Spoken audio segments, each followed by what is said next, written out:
महाराज की जय।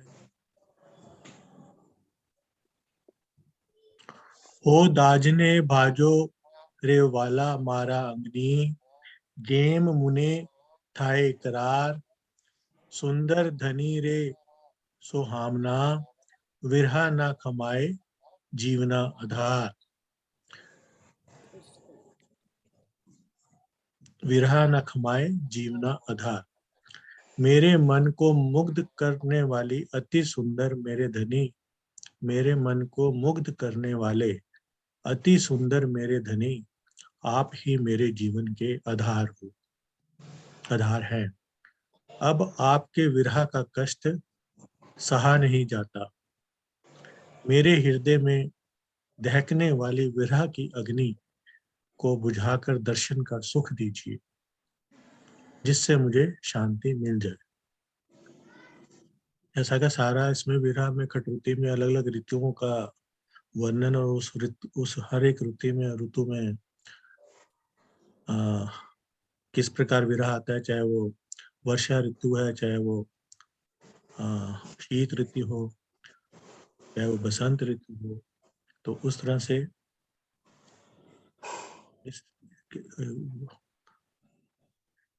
ये किरण दीदी कौन सी ऋतु का चल रहा था वर्णन? हेमंत ऋतु। हाँ जी, ये वाली हेम ऋतु होती है ना, हेम ऋतु। हेमंत ऋतु। ठीक है। तो इस तरह से इस ऋतु के बारे में भी किस तरह से, हेमंत ऋतु कौन सी होती है?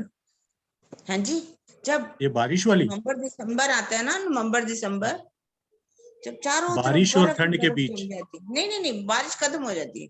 बादल हाँ, लिखा था बारिश ना, और ठंड बादल के अपने बीच। घर चलो में है। बादल हम्म। अपने अपने घरों में चले गए हैं, बारिश खत्म हो गई है। अब चारों तरफ बर्फ ही बर्फ है, ठंडी ठंड है। हेम मतलब ऋतु है, तो उसमें तो वह जो शीत विरह, ऋतु होगी ना? हाँ, ठंड की ऋतु होगी हेमंत। उसके बाद शीत ऋतु आएगी ना, बाद में शीत अब ऋतु शीत ऋतु अलग है। आएगी। हेम, ये हाँ बारिश हाँ और शीत के बीच की होगी। हाँ जी हाँ जी हाँ जी हाँ जी, बिल्कुल। तो ये सुनना था जी, क्योंकि इस ऋतु का भी एक अलग आनंद है, क्योंकि ना तो ज्यादा बारिश होती है, उधर से ठंड भी उतनी नहीं होती है अभी शीत। तो उस ऋतु में भी जैसे एक आशिक और माशूक को मिलने की चाहना रहती है, तो उस तरह से का विरह का प्रकरण है। ये विरह की बातें हैं कि भी मेरे हृदय में इस ऋतु में भी विरह की अग्नि को बुझाकर दर्शन का सुख दीजिए, जिससे मुझे शांति मिल जाए। अनन्य जानिया रे दुख अनंत सहा, पण जानियो दुख केम खमाए, वालाजी बिना रे हेब जे घड़ी, तेता जीवने कंठन घनु जाए। जब तक मैं अनजानेपन में थी, अर्थात मुझे आपके स्वरूप की पहचान नहीं थी, तब तक मैंने आपके विरह का अनंत दुख सहन कर लिया। किंतु अब तो मुझे ये स्पष्ट पहचान हो गई है कि आपके स्वरूप में साक्षात श्री राजी ही लीला कर रहे हैं। तो ऐसी स्थिति में मैं आपके विरह का कष्ट सहन नहीं होता। अब आपके बिना मेरा जो भी समय बीत रहा है, उसे सहन कर पाना मेरे जीव के लिए बहुत ही कष्टकारी है। भावार्थ। सतगुरु धनी श्री देवचंद जी के चरणों में जाने से पूर्व श्री महाराज जी को अक्षरातीत के विषय में कुछ भी पता नहीं। तारतम ज्ञान के प्रकाश में जैसे जैसे उन्हें धाम धनी की पहचान होने लगी, वैसे वैसे उनके अंदर विरह पैदा होने लगा। विशद संवत 1700 से लेकर 1703 तक उन्होंने समय को कठिन साधनाओं से गुजारा।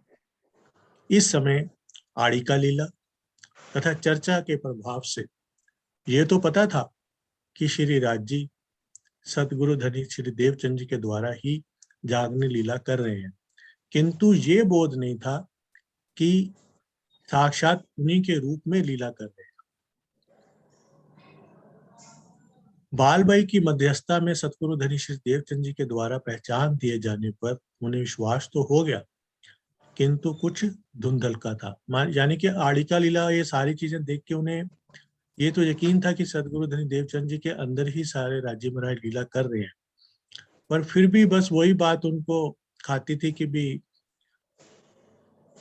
मुझे एक तो परिणाम नहीं स्वीकार होने का विरह था, और दूसरा कि भाई उन्हें नजर सब कुछ आता है, मुझे कुछ नजर नहीं आता। बालबाई की मदरसा में सतगुरु धनी श्री देवचंद जी के द्वारा पहचान दिए जाने पर उन्हें विश्वास तो हो गया, किंतु कुछ धुंधलका था, कुछ डाउट था, कुछ संशय था। सदगुरु द्वारा परिणाम स्वीकार आ गई बात। सदगुरु द्वारा परिणाम स्वीकार ना किए जाने पर अल्प समय के लिए ये धुंधलका कुछ बढ़ भी गया, किंतु धनी की मेहर से कुछ ही दिनों में विरह की अग्नि प्रज्वलित होने लगी। 4 वर्षों में श्री महाराज जी को श्री राज्य के स्वरूप की बहुत अधिक पहचान हो चुकी थी, किंतु स्वाभिमान का एक जीना पर्दा अभी भी पड़ा हुआ था। वही जी के कि मेरा कोई दोष भी नहीं, मेरा कोई कसूर भी नहीं, फिर भी इतने सालों के बाद मैं आया तो मेरा परिणाम स्वीकार नहीं किया। तो एक स्वाभिमान वाली बात आ गई कि अब खुद ही बुलाएंगे तो मैं परिणाम के लिए, जब खुद बुलाएंगे तभी मैं जाऊंगा। तो एक स्वाभिमान आ गया। बड़ी बारीक लाइन होती है अभिमान और स्वाभिमान के बीच में। तो ये अभिमान नहीं था, एक तरह से जैसे कहते हैं ना, क्रोध और रोष, एक प्यार भरा वो था कि भी मैं इतना, मेरे को ये प्यार करते हैं और मेरे दिल में भी इनके लिए इतना प्यार है और मैं इनको मानता हूँ, राजी साक्षात हैं, फिर भी मेरा परिणाम स्वीकार नहीं हुआ। और वो हमने शायद पीछे एक दिन पढ़ा है कि ये सारा कुछ राजी ने पहले ही सोच रखा था, ये प्लानिंग थी। अगर वो वहां पे रुक भी जाते, अपने स्वाभिमान को भी खत्म कर देते, तो फिर ये विरह ना आता और ये आगे की लीला भी ना होती, क्योंकि राजी ने उनके तन में बैठ के सारा जागनी लीला का ये 5वां दिन करना था, उस दूसरे जामे में बैठ के रू अल्लाह ने। तो इसलिए ये विरह जब अपने आप ही एक स्वाभिमान वाला पार्ट भी आया, जिसकी वजह से वो उनसे अलग बैठे रहे, किंतु स्वाभिमान का एक घिना पर्दा अभी भी पड़ा हुआ था। हफ्से में विरह जब चरम अवस्था में पहुंच गया, तो उस युगल स्वरूप के दर्शन के पश्चात उन्हें अपने प्राणेश्वर के यथार्थ पहचान हो गई। उस अवस्था को पूर्व की अवस्था के साथ जोड़कर इस चुपई में ये बात दर्शाई कि आपकी पहचान हो जाने के पश्चात आपका वियोग सहन कर पाना संभव नहीं है, क्योंकि पहचान हो गई तो इसलिए आप बिल्कुल ही वियोग सहन नहीं हो पा रहा था। इस चुपई से उन सुंदर साथ को ये शिक्षा लेनी चाहिए जो हुक्म तथा जगत की नश्वरता की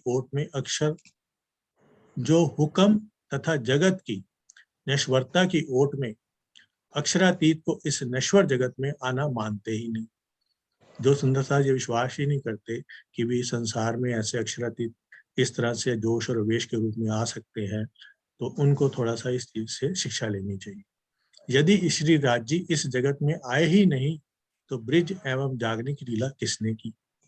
प्रगटवाणी की इस चुपई के कथन, इन तीनों में ब्रह्म लीला भई, ब्रिज रास और जागनी कही, का आशय क्या करेंगे वो? क्योंकि प्रगटवाणी में सारी बात क्लियर कर दी, परम धाम से कैसे आए वो, सारा ये ब्रिज, सारे 6 दिन की लीला का पूरा उसमें वर्णन है कि पहला ब्रिज का, दूसरा रास का, तीसरा मोहम्मद साहब का, चौथा धनी देवचंद जी का, 5वां श्री प्राणनाथ जी का, और छठा हम सब मोमिनों का। तो ब्रह्म लीला इन तीनों में भाई, ब्रिज वाले, रास में और जागने में, क्योंकि इसमें साक्षात अक्षरातीत है। का आशय क्या करेंगे? क्या श्री महाराज जी के द्वारा श्री देवचंद जी के धाम हृदय में और श्री छत्रसाल जी के द्वारा श्री महामती जी के धाम हृदय में अक्षरातीत की पहचान क्या निरर्थक थी? क्या जो ये लोग नहीं मानते, जो तो वो उनके पास क्या इस बात का जवाब है कि भी श्री महाराज जी के द्वारा श्री देवचंद जी के धाम हृदय में तथा श्री छत्रसाल जी के द्वारा श्री महामती जी के धाम हृदय में अक्षरातीत की पहचान क्या निरर्थक थी? तो ये सारा वर्णन आगे किरण दीदी आप ले लीजिए। प्रणाम जी। प्रणाम जी। वेखम विरहा रे वलैया आरुतनो, तेता सुख मथाए मले जीवन, हवे ने कहो रे वलैया तेम करो, जीव दुख पामे रे मन। वेखम विरहा रे वलैया आरुतनो, आप कह रहे हैं मेरे प्राण जीवन, ये मनोहारिणी हेमंत ऋतु में आपको विरह की पीड़ा को सहन कर पाना बहुत ही दुष्कर लग रहा है। आपके प्रति जो मेरे अंदर विरह है उसको सहन कर पाना बहुत ही मुश्किल लग रहा है। मेरे हृदय की ये पीड़ा तभी आनंद में बदल सकती है जब प्रत्यक्ष रूप में आपकी सानिध्यता, निकटता साथ प्राप्त हो। अब आप जो भी कहें उसे मैं करने के लिए तैयार हूं, क्योंकि मेरे जीव का मन विरह की असहनीय पीड़ा में बहुत अधिक दुखी हो रहा है। इस चौपाई में हेमंत ऋतु में इंद्रावती जी की आत्म किस तरह से विरह में तड़फ रही है। एक कहते मिनट दीदी, कितना विजय कठिन दीदी है 11 विरह नंबर को चुप सहन रही है। करना। विरह को सहन करना कितना मुश्किल है।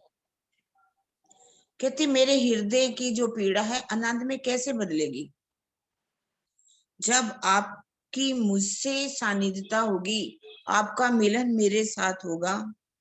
अब आप जो कहोगे मैं वैसा ही करूंगी, क्योंकि मेरे जीव का मन विरह की असहनीय पीड़ा में बहुत अधिक दुखी हो रहा है। यहाँ पर जीव का मन लिखा गया। जीव का मन क्या होता है? अंतःकरण। अंतःकरण में आता है मन, चित्त, बुद्धि और अहंकार। जीव का जो मन है, हम कहते हैं हमारा, कभी कहते हैं हमारा मन बहुत दुखी हो रहा है, मेरा मन बहुत दुखी है, तो हमारा अंतःकरण। एक होता है दूसरा दिल जो सबके दिलों में धड़कता है। एक होता है जीव का दिल, एक होता है आत्म का दिल, एक होता है पर आत्म का दिल, एक होता है राज्य का दिल। यहाँ जिस दिल की बात की गई है वो जीव के दिल की बात की गई है। जीव के दिल में अंतःकरण है जिसका एक अंग है मन। सबका मन जो है दुखी होता है, इसलिए वो कह रहे इस असहनीय पीड़ा को सहन करना बहुत ही मुश्किल हो रहा है। आप कैसे कह रहे हैं? दीपनो मेलो रे ओछब अति भलो, जी हाँ श्रृंगार करो धनी सर्व साथ, एने रे समय वाला मुने 1300, जेम आवी ने मलू मारा प्राण नाथ। दीप ने मेलो रे ओछब अति भलो। अब ऐसे देखा जाए तो नवंबर महीना जब आता है तो उसमें क्या है, दिवाली भी आती है। हमेशा देखे जाए तो जो दीपावली का त्योहार आता है हमारा नवंबर में ही आता है। तो ये ऋतु कौन सी होगी? हेमंत ऋतु। तो इसमें जब वो अपने 2 वर्ष तक किसके घर में रहे? सांवलिया ठाकुर अपने बड़े भाई के घर में रहे, और 2 वर्ष तक धरोल देश में कला जी के पास रहे। जैसे जैसे त्योहार आता रहा, ऋतुएं आई, ऋतुएं में त्योहार आया, उसमें कौन सा त्योहार आ गया? दीपावली का। तो दीपावली के दिन में इंद्रावती जी की आत्मा कैसे रुदन कर रही है? कह रही है आज दीपावली का अति मनोहर उत्सव है। ये बात मैं अच्छी तरह से जानती हूँ कि आप सब सुंदर साथ के साथ आज उत्सव में सम्मिलित होने के लिए आकर्षक वस्त्रों को धारण करेंगे। वो क्या करते हैं? उसी अति सुंदर वस्त्र पहन करके सुंदर साथ के बीच में बैठते थे। सभी सुंदर साथ उनके पास बैठते थे। एनेरे समय वाला मुने 1300, कह रहे ऐसे मधुर वेला में क्या आप मुझे बुला भी नहीं सकते? जेम आवी ने मलू मारा प्राणनाथ, कम से कम आप मुझे बुला लीजिए जिससे मैं आपका जी भर करके दीदार कर लूं और आपके गले लग जाऊं। कितनी मीठी विरह की तड़फ इंद्रावती जी कहते। जब वो सदगुरु महाराज के अंदर भी धामधनी की पहचान कर लेती है और उस पहचान के बाद अपनी उन्हीं सदगुरु महाराज के लिए कितना विरह दीपावली के त्योहार पर, जब उत्सव दीपावली का आता है उस दिन वो कर रही है। साथ ने सुनो रे कहूं एक बातड़ी, धनी मुने देता केटलू मान, ए सुख माहे थी काड़ी करी, कर में दे दू तत्खिन रान। साथ ने सुनो रे कहूं एक बातड़ी। आप अपनी सुंदर साथ को संबोधित करते हुए कह रही है एक बहुत ही विशेष बात है जिसे मैं आपको कह रही हूं, उसे आप ध्यान पूर्वक सुनिए। इस बात को आप अच्छी तरह से जानते हैं कि धामधनी सुंदर साध ने मुझे कितना मान देते थे। सुंदर साध में जब बैठते थे तो वो इंद्रावती जी कहता महाराज जी को बहुत ही सम्मान करते थे उनका। इसी बात को उन्होंने इस चुपाई में कहा कि सुंदर साध के बीच में धामधनी मुझे कितना मान देते थे। ये सुख माहे थी काढ़ी करी, किंतु मेरे अशुभ कर्मों ने मुझे सुंदर साध के प्रेम भरे सुखों से अलग कर दिया। कर्मे दीदू तत्किरान, मैंने ऐसे अशुभ कर्म किए कि प्रेम भरे सुखों से अलग कर दिया। परिणाम स्वरूप उसी क्षण मेरा जीवन वीरान हो गया। मेरी अंदर वीरानगी आ गई, सूनापन आ गया। उन्होंने कोई अशुभ कार्य नहीं किया, बिल्कुल भी कोई भी गलत कार्य उन्होंने किया हो कभी नहीं हो सकता। लेकिन फिर भी विनम्रता का सूप कितना है वो अपने अंदर। वो क्या कह रहे हैं कि मेरे कर्मों के अनुसार मैंने ही ऐसे अशुभ कर्म किए जिस कारण से आपने मुझे अलग कर दिया, और मैं अलग होने से मेरा जीवन में जो वीरानगी आ गई, जो रेगिस्तान जैसा मेरा जीवन हो गया, जैसे रेगिस्तान हो जिसमें जल नहीं होता, मेरा जीवन भी वैसा ही हो गया है।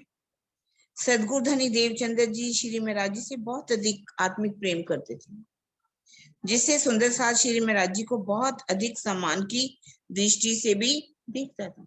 जब सदगुरु महाराज उनसे इतना प्रेम करते थे, सम्मान देते थे, तो सुंदर साध भी उनसे बहुत प्रेम करता था, आत्मिक भाव रखता था।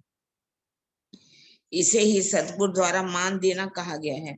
सबके प्रेम भरे व्यवहार से अलग होने पर एकाकी जीवन में वीरानगी तो आ ही जाती। कितना वीरानगी उनके अंदर आ गई। आगे कह रहे हैं, रन वगड़मा साथ हूं एकली, विलखू रात ने दिन, जो कोई मानो तो कहे इंद्रावती, रखे कोई करो भारे करम। हे साथ जी, अब आप सबसे दूर होकर मैं विरहा की सुनसान रेगिस्तान में भटक रही हूँ। मैं विरहा में तड़प रही हूँ क्योंकि आपसे मैं सबसे अलग हो गई हूँ, और दिन रात मैं तड़प रही हूँ। प्रीतम के वियोग में दिन रात विलखने के अतिरिक्त मेरे पास अन्य कोई मार्ग भी तो नहीं है। मैं कैसे करूं? आपके विरह में मैं कैसे तड़प रही हूँ। जो कहीं मानो तो कहे इंद्रावती, यदि आप मेरी एक मान सको, इंद्रावती जी आत्म कह रही है, तो मैं आपसे ये बात विशेष रूप में कहना चाहती हूँ, रखे कोई करो भारे करम। अपने धामधनी के प्रति मेरी तरह कोई अशुभ कार्य नहीं करना। भाव क्या है इसमें? बहुत अच्छा, वैसे पहले पढ़ लेते हैं फिर मैं बताऊंगी। समर्पण के वृक्ष पर ही प्रेम का मधुर फल लगता है। यदि आप अपने किसी परमहंस के प्रति, सदगुरु के प्रति आप भाव रखते हो, तो वो भाव पूरा रखना चाहिए, पूरा समर्पण होना चाहिए आपका, क्योंकि प्रेम का मधुर फल कहाँ लगेगा? समर्पण पर ही, जिसका आनंदमय रस जीवन को धन्य धन्य बना देता है। अगर आप प्रेम और समर्पण पूरी तरह से आपका है, तो उसमें जो फल मिलेगा वो क्या है? आपके जीवन को में आनंद भर देगा और आपको धन्य धन्य कर देता है। प्रेम की पवित्र राह में आत्म सम्मान या सब अभिमान का नाम पर ये कदापि नहीं कहा जा सकता कि सदगुरु महाराज जब आप बुलाएंगे तभी मैं आऊंगा, अन्यथा नहीं। यदि आप अपने सदगुरु के प्रति पवित्र प्रेम रखते हो, लेकिन सदगुरु कौन? वो परमहंस जिन्होंने वास्तव में अपने धामधनी को अपने धाम हृदय में विराजमान कर लिया हो। अगर कोई बात हो भी जाती है तो कभी भी नाराज नहीं होना चाहिए, क्योंकि यदि आपका प्रेम है तो उसमें अभिमान क्या और सब अभिमान क्या? यदि, क्योंकि ये भाव उन्होंने रख लिया, जब आप बुलाओगे मैं तभी आऊंगा। तो ये समझाया जा रहा है, इंद्रावती जी सबको समझा रही है कि आप भी सुंदर साथ जी ये भाव कभी भी अपने मन में मत लाना। इस प्रकार का कथन जीती हुई बाजी के हार जाने जैसा है। वो भी कहते इन साथ में साथ जी जिनो करी सिरदारी, आखिर को पछताए चले कईयों जीत के बाजी हारी। तो वीर एक जो वारी रे वारी मेरे प्यारे में भी आता है, उसमें भी इन जहर जिमी से कोई ना निकसिया, अमल चढ़े होती भारी, मुझ देखते सैयल मेरी कईयों जीत के बाजी हारी। जैसे कि वाणी के अंदर आता है, जब छत्रसाल जी ने इस सेवा को ले लिया, मेरता से लेकर राजा राम और झंझन भाई ने जो सेवा की, इस ब्रह्मांड में इतनी सेवा ना कोई आज दिन तक कर सका और ना ही शायद कर सकेगा। लेकिन जैसे ही उन्होंने उनसे कहा गया कि अब ये सेवा छत्रसाल जी ने ले ली है, तो उन्होंने पत्र लिख दिया कि यदि आप कहो तो मैं भी आ जाऊं। तो वाणी में क्या कह दिया, मोमिन लिखे मोमिन सो कहो तो हमें। तो इस बात के लिए भी उन्होंने कहा, उन्होंने भी जीती हुई बाजी को हार दी। गोवर्धन ठाकुर जी जो अबासी बंदर से चलते हैं, सारा पैसा लेके आते हैं घर भर बेच के, कहां से चलते हैं, सूरत से मेरठा तक, काफी समय तक उन्होंने सेवा की, लेकिन फिर भी उन्होंने उनके स्वरूप की पूरी पहचान नहीं कर पाए। क्योंकि पहचान ना कर पाने के कारण ही उन्होंने कहा, जब गोवर्धन ठाकुर जी और लालदास जी मुल्ला के पास जाते हैं, तो वो कहते कि ये तो हमें अगर लिखा हुआ है कुरान में, ये बात ठीक है कि बातें लिखी हुई हैं, अब यदि हम औरंगजेब के पास संदेशा देने हमें जाना पड़ेगा तो हमें मरना पड़ेगा, इसलिए हम कह देते हैं कि कुरान में कोई बात नहीं मिली। तो ये भी एक तरह से जीती हुई बाजी हारने वाली बात है। तो उन्होंने कहा कि यदि आपको स्वरूप की पहचान हो गई, छोटी छोटी बात पर किसी तरह से भी नाराज होकर के नहीं निकलना चाहिए। इसलिए श्री इंद्रावती जी ने सुंदर साथ को साफ चीज किया है कि उनकी तरह वह भी कोई भूल ना करे।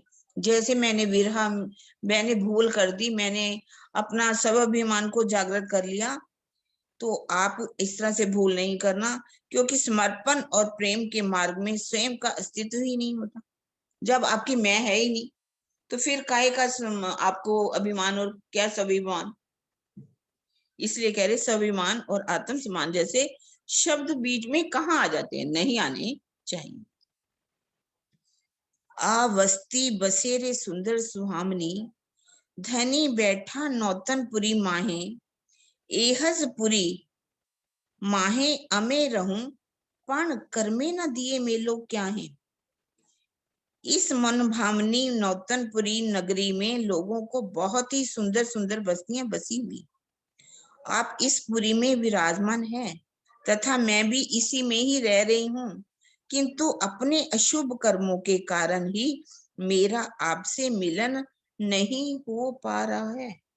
इसमें उन्होंने नौतनपुरी के अंदर उन सुंदर साथ की बस्तियां बसी हुई हैं, क्योंकि उस समय की बात है जब उन्होंने 4 साल के अंदर जुदाई में जो विरहा किया। तो उसमें दीपावली का मौसम आया, दीपावली का उत्सव आया, तो उसमें उन्होंने कितना विरह किया हेमंत ऋतु के अंदर। और जब आप पढ़ेंगे आगे, बीतक सुनेंगे, बीतक जैसे सीख रहे हो, तो जब हवसा के अंदर बिहारी जी के कारण हवसा में जाते हैं, और ये कटुती की वाणी का पुत्री हवसा के अंदर, हवसा में उतरने के कारण उन्होंने विरह किया। भले ही खटूती की वाणी उतरी हवसा में, लेकिन विरहा ये कौन सा है। उस समय 2 साल जब सामलिया ठाकुर के पास रहते हैं, और 2 साल तक वो धरोल देश में रहते हैं कला जी के पास, उस विरहा को खटूती के वाणी में लिखा गया है। लेकिन जिस समय ये किताब खटूती की वाणी बिहारी जी के पास पहुंची, बिहारी जी ने चुपाई को पढ़ा, खटूती को पढ़ा, उनको ये बात समझ में आ गई। तभी उन्होंने कहा, तुमने इतना विरहा क्यों किया, ये विरहा किस पर लगा, मेरे ऊपर लगा। हम मैं कहाँ रहता था, नौतनपुरी में तो मैं रहता था, जब मैं धाम का धनी हूँ, तुमने इतना विरहा किया, जो वो विरहा किस पर लगा, मेरे ऊपर लग गया। ये चुपाई पढ़ करके उन्होंने कहा, एज पूरी माहे अमे रहूं, इसी पूरी में मैं भी तो रहता हूँ, मैं रह रही हूँ, पान कर्मे ना दियो मेलो क्या है, पर मेरे कर्मों ने मुझे मिलने नहीं दिया। ये कहाँ की बात बिहारी जी ने कहाँ घटा दी कि एक ही आगे भी छुपाई आएगी, एक ही तो हम एकजपुरी में हम रह रहे थे, तो तुमने विरहा क्यों किया? अनेक विधेरे साधु विलखती, पन मेलो न थाई एक किन, ए अचरज तमे जुओ साथ जी, कन करम तना रे एक छे गुण। हे साथ जी, आप इस बात पर विचार कीजिए कि अपने प्राणेश्वर के वियोग में मैं अनेक प्रकार से दिन रात बिलखती रहती, किंतु एक क्षण के लिए भी मेरा उनसे मिलन नहीं हो पा रहा है। ये अचरज तमे जुओ साजी, ये भी कितनी आश्चर्य की बात है। अशुभ कर्मों का फल इसी प्रकार से भोगना ही पड़ता है। इसमें क्या कह रहे हैं कि इस बात का आप विचार कीजिए, मेरे प्रीतम से मेरा विरह हो गया और विरह के कारण अब मुझे दिन रात क्या करना पड़ रहा है? बिलक बिलक करके रोना पड़ रहा है। मैं बिलक रही हूँ क्योंकि मेरा उनसे मिलन नहीं हो पा रहा। ये आश्चर्य की बात है कि मैंने अशुभ कार्य किया, अशुभ कर्मों का, अशुभ कर्म के फल तो मुझे भोगना ही पड़ेगा क्योंकि हमारी आपसे जुदाई हो गई, मैंने अपने अंदर स्वाभिमान ले लिया। तो इस अनेक प्रकार से बिलखने का तात्पर्य श्री महाराज जी के द्वारा अतीत एवं वर्तमान की घटनाक्रमों का चिंतन करके उन्हीं भावों से बिलखना। भले ही उन्होंने 1700 लेकर के 1703 तक जो उनसे होड़ लगा ली और उनका परिणाम स्वीकार नहीं हुआ तो स्वाभिमान जाग गया। इसी कारण से उन्होंने अपनी इन बातों को अपने अशुभ कर्मों के ऊपर घटा दिया कि ये मैंने अशुभ कर्म किए, वरना इंद्रावती जी की आत्मा कौन से शुभ कर्म करेगी? कोई भी उन्होंने गलत कार्य नहीं किया। सुंदर साथ जी कोई और पढ़ना चाहे तो हैंड रेज कर सकता है, ऐसा नहीं कि मैं भी पढ़ूं, मैं ही पढ़ूं, कोई हाँ जी, चाहे 2 तो। सिपाही ले लो। बबली दीदी आप पढ़ लो, फिर किरण दीदी फिर ले लेंगी। हाँ बबली दीदी खोली हुई है आपने? हाँ अभी वाणी लिखनी बैठी। अच्छा ठीक है ठीक है ठीक है, चलो। नहीं तो मीनू जी आप पढ़ लो, कोई बात नहीं, पढ़िए ना, मैं पढ़ती हूँ, पढ़ो पढ़ आप। लेते 2 चुप्पे पढ़ते। वली ने विसेके रे वज्र लेपना, मारा जेम करजो माँ कोय, एहज पुरी माहे अमे रहता, रण वगड़ा जुओ केम होए। साथ जी, आप पुनः मेरे उन अमिट यानी कि अक्षम्य अपराधों को तो देखिए। मैं आपको सावचेत करती हूँ कि भूलवश मैंने अपने सर्वस्व, अपने आराध्य के प्रति जिस प्रकार के अपराध किए हैं, वैसे अपराध आप स्वप्न में भी नहीं करना।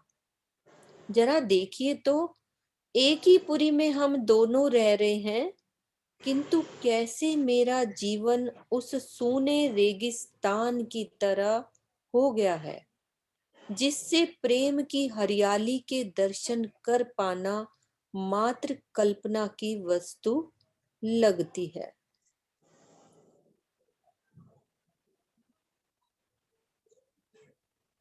एक ही पुरी में रह रहे थे ना, नौतनपुरी में, तो वैसे विरह आ रहा है, वैसे दिल में बात आ रही है दीदी कि इन्होंने मतलब दीदी कितनी चुपैयों में एक ही बात को कितनी बार कह दिया। जैसे होता है ना, हम हमारी गलती हमें पता लग जाए तो हम उसको बार बार रिपीट करते हैं कि हे राजी, मेरे से इतना बड़ा अपराध हो गया, मैंने इतना कुछ कर दिया कि मेरी प्रणाम स्वीकार नहीं हुई तो मैं छोड़ के चला गया। मतलब उस चौपाई के सारांश में हर बार वही वाली बात कही है, तो यानी उनके अंदर कितना विरह आया होगा। ये बात सोच के हर बार हर एक चौपाई में एक ही सारांश निकल रहा है, तो विरह कितना आया होगा, कितना रोए होंगे वो कि मैं मिल नहीं पा रहा उनसे, कितनी तड़प हो रही है।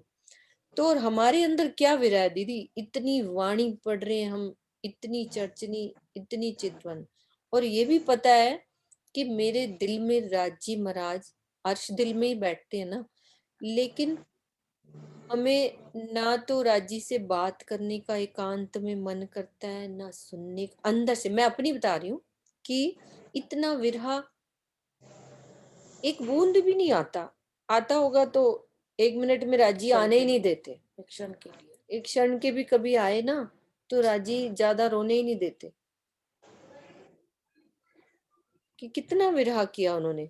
अरब जाने से पूर्व श्री महाराज जी के मन में इस बात की होड़ लग गई थी, यानी कि बंध गई थी, कि जब सतगुरु महाराज को परम धाम दिखाई देता है तो मुझे क्यों नहीं दिखाई देता। क्या मैं परम धाम की आत्मा नहीं हूँ? परम धाम को देखने की इच्छा तो अवश्य करनी चाहिए, कि किंतु सदगुरु से होड़ बांध कर नहीं, श्रद्धा और समर्पण से ही प्रेम का स्वर्णिम पथ तैयार होता है, जिस पर चलने वाला युगल स्वरूप और परम धाम का साक्षात्कार करता है। यानी कि हमें क्या करना है? श्रद्धा और समर्पण का पथ लेकर युगल स्वरूप की चितवन करनी है, तभी राजी महाराज हमें वो दर्शन देंगे। तो इसी तथ्य को राजी महाराज ने कीर्तन 15 प्रकरण 1 चौपाई में इस प्रकार प्रस्तुत किया है। पतित शिरोमन यों कहे, जो मैं किए हैं वज्र लेप, मेरे साहिब सो देश।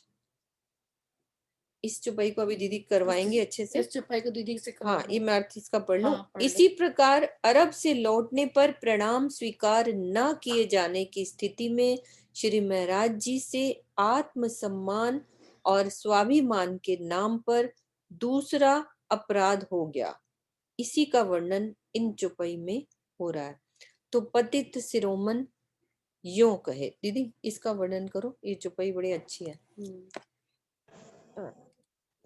इसमें है पतित का मतलब होता है जो गिरा हुआ, जो गलत कार्य करता है। उन्होंने कहा पतित श्रोमणी, एक तो पतित होना और उसमें भी श्रोमणी जो सिरदार हो। उन्होंने अपने आप को इतना बड़ा कह दिया कि मैंने इतना गलत नीच कार्य किया है। अपने ऊपर कितनी बड़ी बात लेकर के कह रहे हैं कि मैंने कैसे गुनाह कौन सा किया। बज्जर लेव होता है। बज्जर जो था ना, एक ऐसी हड्डी होती है जिसका बज्जर बनाया जाता है किसी को युद्ध में लड़ने के लिए, पहले बंदे को। कह रहे वो बज्जर की तरह मैंने वो अपराध किया है। अपराध क्या किया? मेरा साहिब सो द्वेष, मैंने अपने सदगुरु के साथ द्वेष कर लिया। उनको परम धाम दिखाई देता है तो मुझे क्यों नहीं दिखाई? एक कुछ ऐसी गलती भी नहीं थी, उनके अंदर एक दर्द जाग गया। आपको परम धाम दिखता है, आप परम धाम का पूरा वर्णन करते हो, तो मैं क्यों नहीं करता? मुझे क्यों नहीं दिखाई देता? क्योंकि उस समय लीला कौन सी हो रही थी? चौथे दिन की लीला थी। चौथे दिन की लीला में उन्होंने कहा था, पहले ही फिर क्या कह देते हैं, अगर तुझे परम धाम देखने की इतनी ही जल्दी पड़ी है तो मुझे उठाओ, तुम बैठो। मुझे यहाँ से उठा दो और तुम बैठ जाओ। अब कुछ सुंदर साथ इस पे क्या कहते हैं कि इस गद्दी से तुम उठ जाओ और मतलब मैं उठ जाता हूँ, तुम बैठ जाओ, ये भाव नहीं था। उन्होंने कहा था कि 5वें दिन की लीला जो है तुम्हारे तन से होने वाली। जब 5वें दिन की लीला महाराज जी के द्वारा होने वाली थी तो इसका भाव ये है कि युगल स्वरूप ने कहा बैठना था, उनके अंदर से जो बैठक थी, बैठक होनी थी इन्हीं के तन से, तो उनके तन से ये लीला होनी थी महाराज जी के तन से। तो उन्होंने कहा यदि तुझे परम धाम देखने की इतनी ही जल्दी है तो मैं अपना तन छोड़ देता हूँ और तुम्हारे तन में आकर के राजी ने तो लीला करनी। मैं मतलब ये भाव था कहते मेरे सदगुरु को, मेरे उनको ये कहना पड़ा कि मुझे उठाओ, तुम बैठो। तो ये मेरे पतित इतना नीच कार्य किया कि मैंने इतना बड़ा गुनाह कर लिया कि मैंने कहा आपको परम धाम दिखता है तो मुझे क्यों नहीं दिखता। ऐसा नहीं कि सबको चितवन कराते थे तो सबको सुंदर साथ को दर्शन होते थे ऐसा नहीं, पर कहते होड़ नहीं लगानी चाहिए, करना चाहिए सबको। आज तो सबको ही है, सबके दिलों में दिल मोमिन के आई के अर्ज कर बैठे। आज तो सबको वो दिन चौथे दिन की लीला थी। चौथे दिन के बाद 5वें दिन जब उन्होंने कह दिया था कि आज के बाद मेरे बाद तुम्हारे तन से लीला होगी, तो उनको लगता मुझे ये सब नहीं करना चाहिए था, जल्दी नहीं करनी चाहिए थी।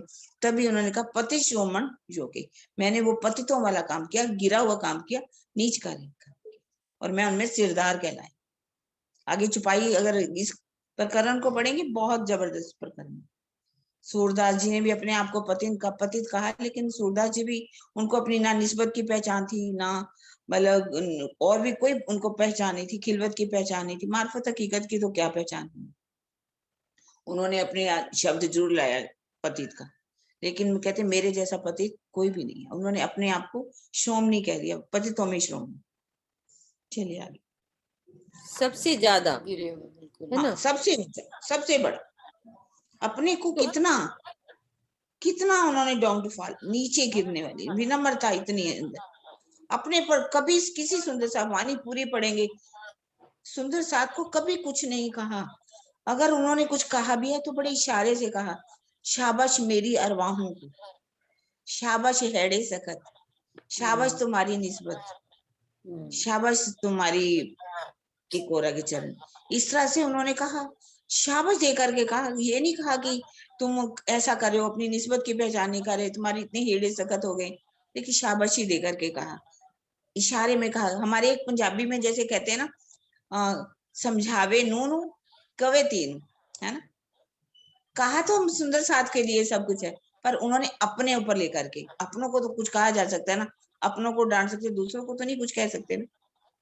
इसलिए उन्होंने सुंदर साथ के ऊपर उंगली कहीं नहीं उठाई। अपने हैं, लेकिन अपने आप को तो हमें अधिकार है ना कुछ भी कहने का। हम किसी को उंगली क्यों उठाएं, हम अपने ऊपर उठा करके कहना हम ये नहीं कर रहे, हम दूसरों को हमें क्या अधिकार है कहने। इसी तरह से उन्होंने सिखाया हमें कि कभी भी किसी को कहना हो तो बड़े प्रेम से इस तरह से बात करो, किसी का दिल ना टूटे। सुंदर साथ तुम सियाने मेरे साथ जी, जिन रहो विखे रस लाग, पांव पकड़ कहे श्री इंद्रावती उठ गए हो। बात भी कही है उन्होंने, विषयों में मत फंसो, समझा करके कैसे कहा।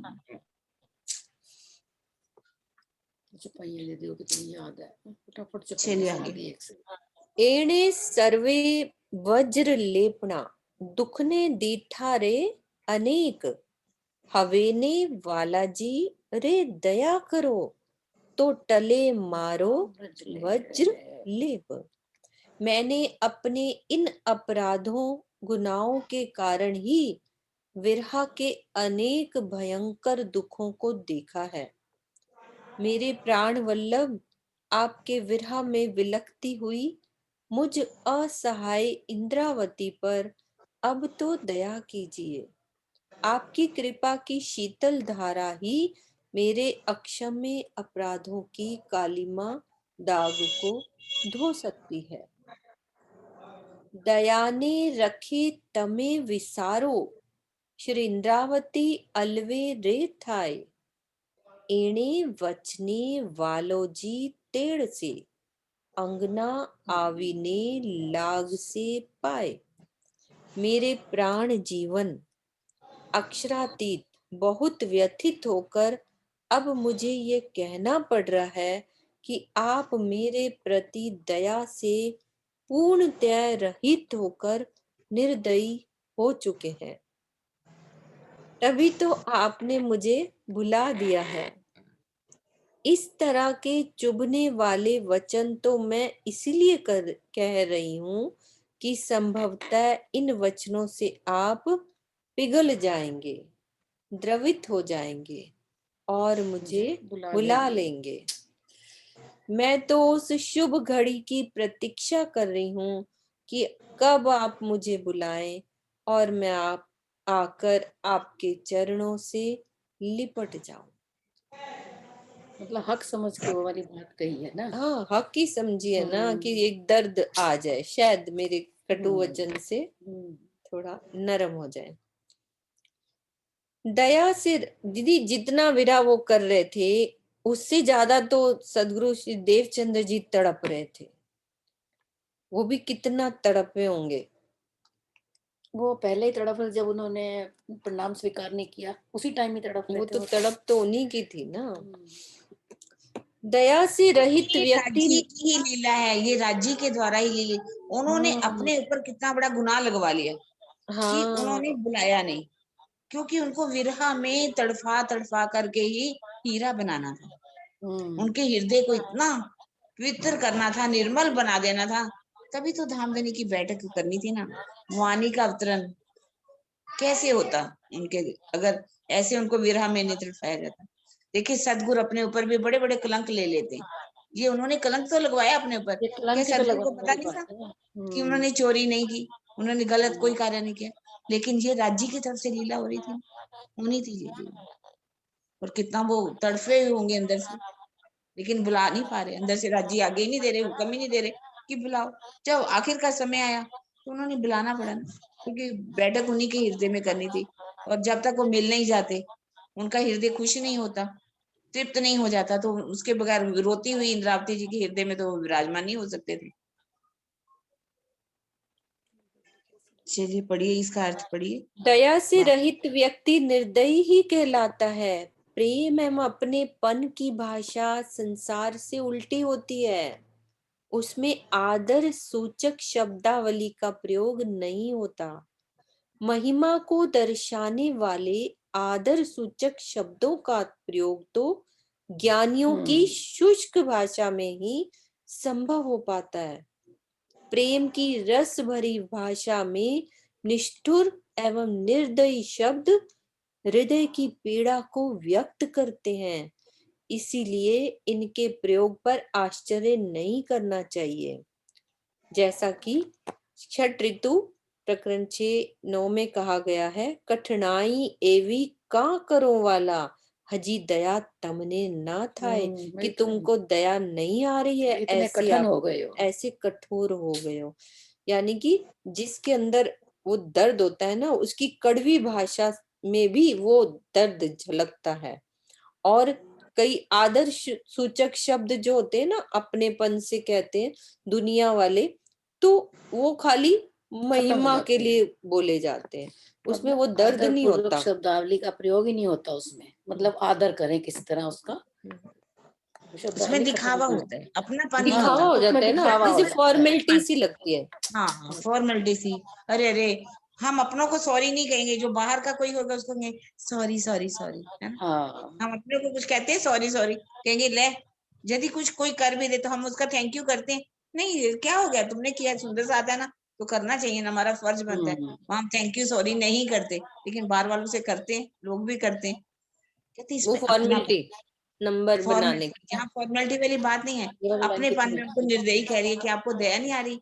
यदि मैं ऐसे शब्द सख्त बोलूंगी तो आपको मेरे पास आना ही पड़ेगा, आपका दिल कोमल हो जाएगा, आप मेरे पास आओगे, मैं आपको गले से लगाऊंगी, आपके चरणों में गिर ये जाऊंगी। ऐसी सिचुएशन हर किसी की लाइफ में गुजरी होगी, सदगुरु के साथ या कोई ऐसी लीलाएं, सबके साथ ऐसा क्यों नहीं कुछ ना होती, कुछ होती है।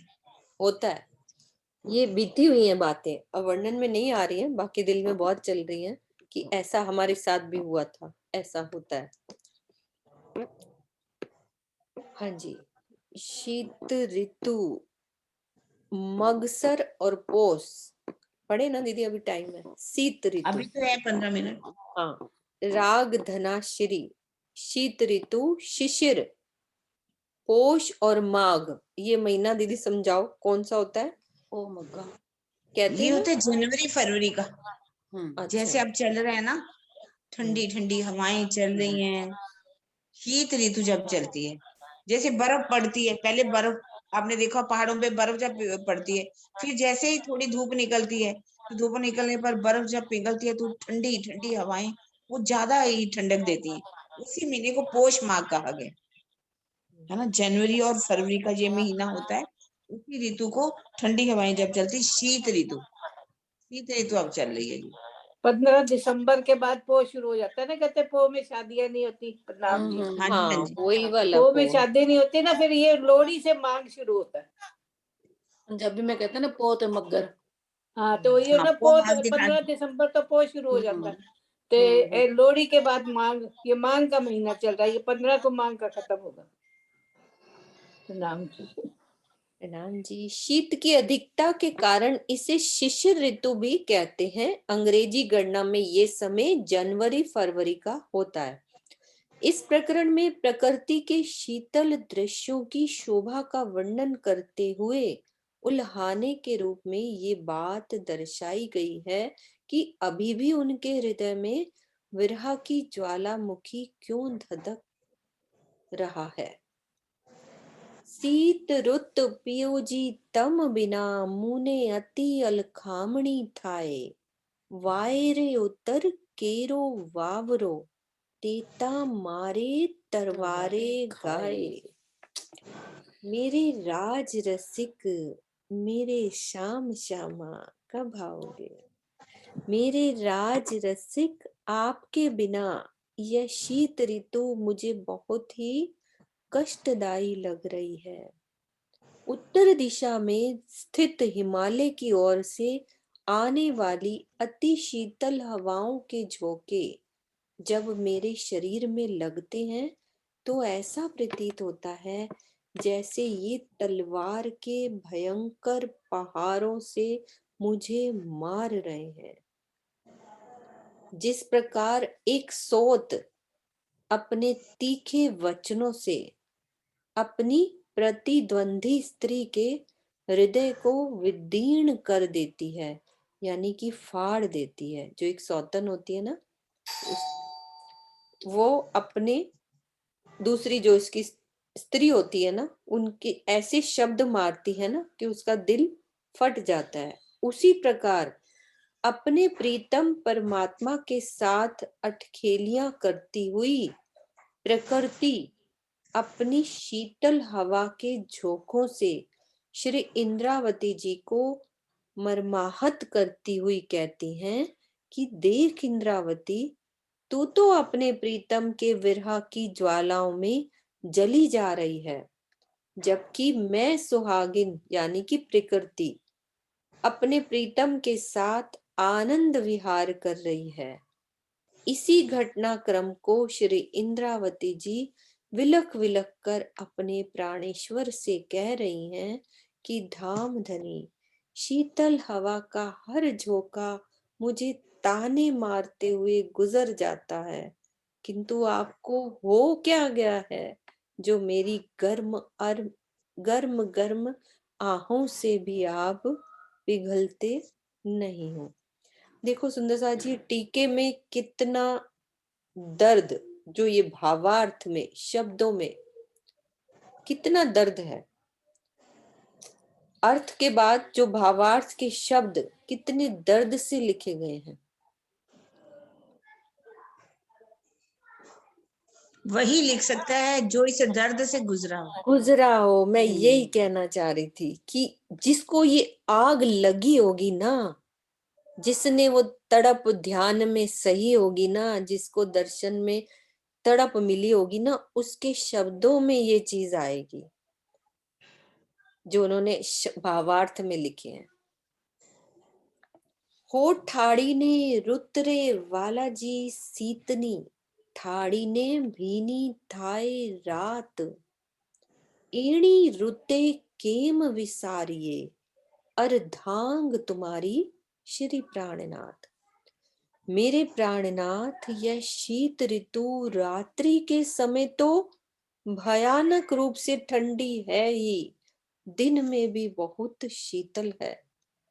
मैं आपकी अर्धांगिनी हूँ, इस ऋतु में आपने मुझे क्यों भुला दिया है।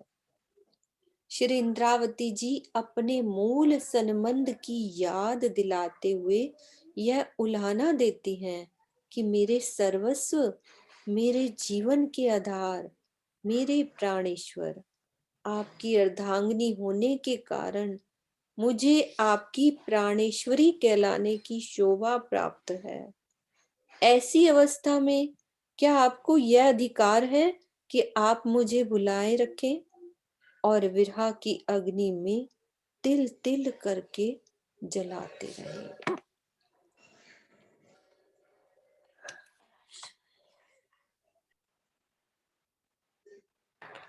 हाँ जी दीदी, चौपाई दोहरा दे ये वाली। देख लीजिए 52-53 मिनट हुए, अभी 7 मिनट है। अच्छा, एक चौपाई और पढ़ लेते। शीत रुते जल जोनी जम्या, कि जल जम जाता है, तमे हजी ना लियो मारी सार, तुमने अभी तक मेरी सार नहीं ली। जीवने काया नहीं तो मूक से, ते तमे जोसो निर्धार।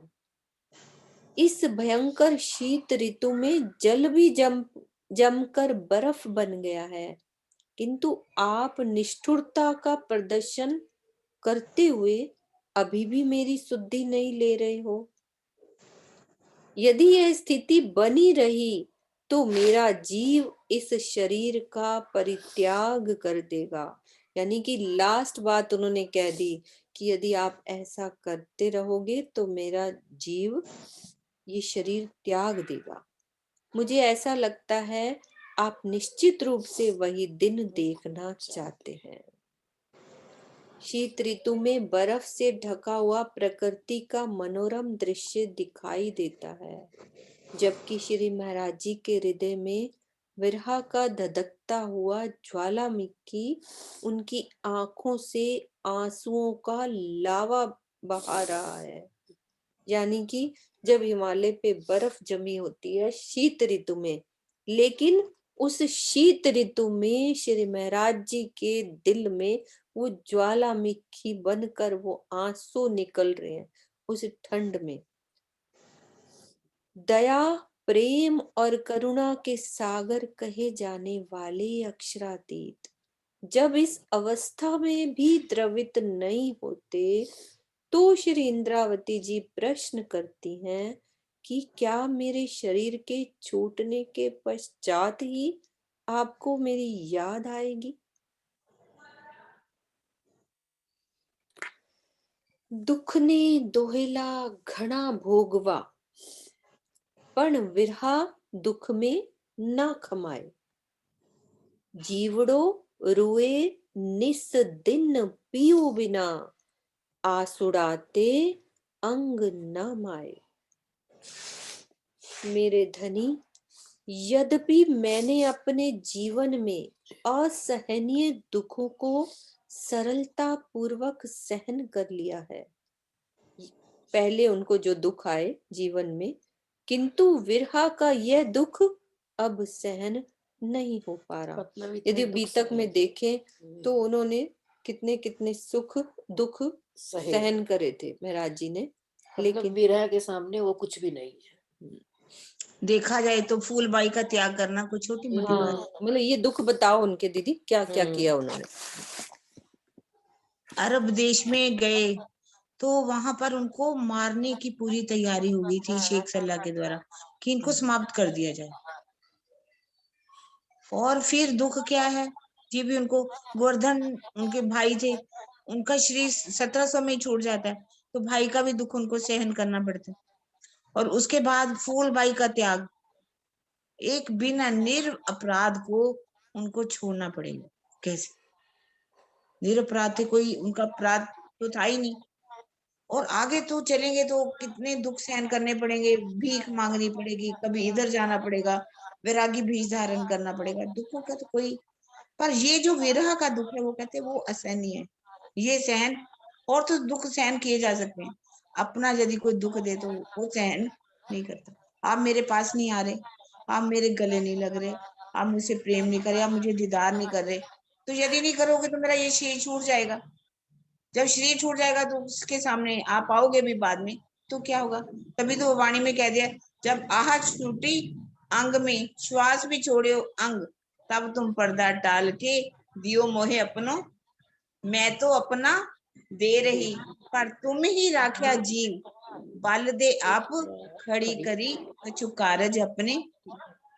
मैं तो शरीर छोड़ना चाह रही थी, मैं तो अपना दे रही, पर तुमने मेरा जीव को रखा, बल दे आप खड़ी करी कछु, क्योंकि आपको अपनी वाणी का अवतरण करवाना था, तब आप आकर के मेरे सामने आए। उन्होंने तो शरीर छोड़ दिया था, अपने श्वासों को भी निकाल दिया, उसी से मेरा जी सामने दीदार देते। किस तरह से इसको विरह में आगे पढ़िए, क्या कह रहे हैं? किंतु विरह का यह दुख अब सहन नहीं हो पा रहा है। आपके विरह में मेरा जीव दिन रात इतना विलाप कर रहा है कि नेत्रों से आंसुओं का प्रवाह निरंतर बना ही रहता है। मतलब कि आंसू गिरते ही जा रहे हैं, वो रुक ही नहीं रहे हैं। Every time. कितने महीने रहे दीदी? कितने का इनका वियोग था? 4 महीने। 9 साल का। कितना? 9 साल। 5 साल तो अरब में रहे ना, 1703 से लेकर वो आप 1708 4 तक। महीने वो क्या बता रहे थे? कुछ बता रहे थे ना? 4 साल के 2 साल, फिर जब प्रणाम स्वीकार नहीं होता, बात तो नहीं होती ना, उनका मिलन तो नहीं होता। 2 साल वो अपने भाई शामलिया ठाकुर के घर में रहते हैं और 2 साल वो धरोल में जाकर के नौकरी करते हैं। 9 वर्ष का विरह छोटा मोटा नहीं होगा। 9 वर्ष 9 कंटिन्यू वर्ष में 4 बैठी रही। 4 साल ही बैठे। वो तो वहां का विरह इसमें नहीं लगेगा। विरह तो यहाँ जब से वो प्रणाम करते हैं यहाँ से शुरू हो गएगा, और वो प्रणाम स्वीकार नहीं करते। तो 4 भले साल ही मैं वो तो 4 साल का है ही, पर वो जुदाई तो 9 साल की हो जाती है टोटल। तो वहां भेजा था उन्होंने खुद ही 1703 में जाते हैं ना अरब देश में, 1708 में वापिस आते हैं 5 साल में। 8 से 10 तक वो भाई के पास रहते हैं, 10 से 12 वहां रहते हैं। गिना वो 4 पर प्रणाम तो उस समय भी स्वीकार नहीं हुई, बातचीत भी नहीं हुई उनका, उन्होंने दर्शन भी नहीं किया, उन्होंने तो पर्दा ही मुख पे डाल लिया था। तो विरह 9 तो साल 9 साल का है। गिना गया ना?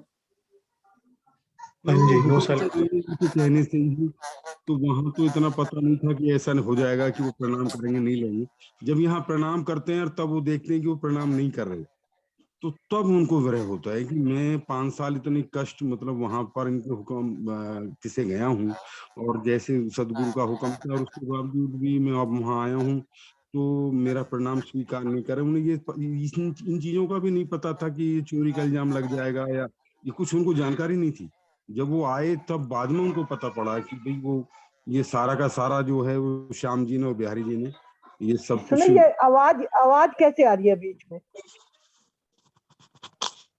आवाज तो इधर से कुड़ हो रही है, आवाज बहुत तरह से आ रही है। आ तो रही है आवाज आज। हैं? जी हाँ आ जी, रही अब आ सही रही। आएगी, रुको। आवाज आ रही है ठीक है, बहुत। अब ठीक है। ठीक हाँ है जी, जी। 1 मिनट बस इसका भावार्थ पढ़ते हैं, फिर अपन करते हैं। गोवर्धन भाई का अब ये दुख बता रहे हैं। गोवर्धन भाई का धाम गमन, अरब में जगह जगह भटकना, क्या क्या हुआ उनके साथ।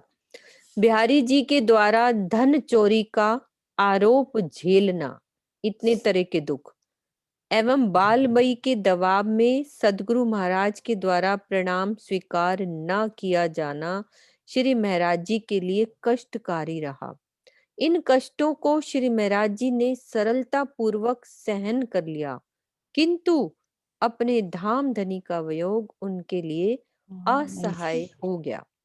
इस चौपाई के चौथे करण में कथित आंसुओं का नेत्रों अंगों में न समाने का अभिप्राय नेत्रों का आंसुओं से सर्वदा भरे रहना, अर्थात नेत्रों से निरंतर अश्रुधारा का प्रवाहित रहना। तो ये सारे दुख उन्होंने झेले इस तरह से। ठीक है, अब चौपाई दोहराते हैं। दुख ने दोहिला घना भोगव्या, पण बिरहा दुख भी न खमाए। जीव रुए निस दिन पीऊ बिना, आसुड़ाते अंगना माए। आसुड़ाते अंगना माए। बोलो श्री प्राणनाथ प्राणनाथ प्यारे की बोलो श्री सतगुरु सतगुरु महाराज की जय। पन्ना धाम की जय। सर्व सुंदर साथ साथ की जय।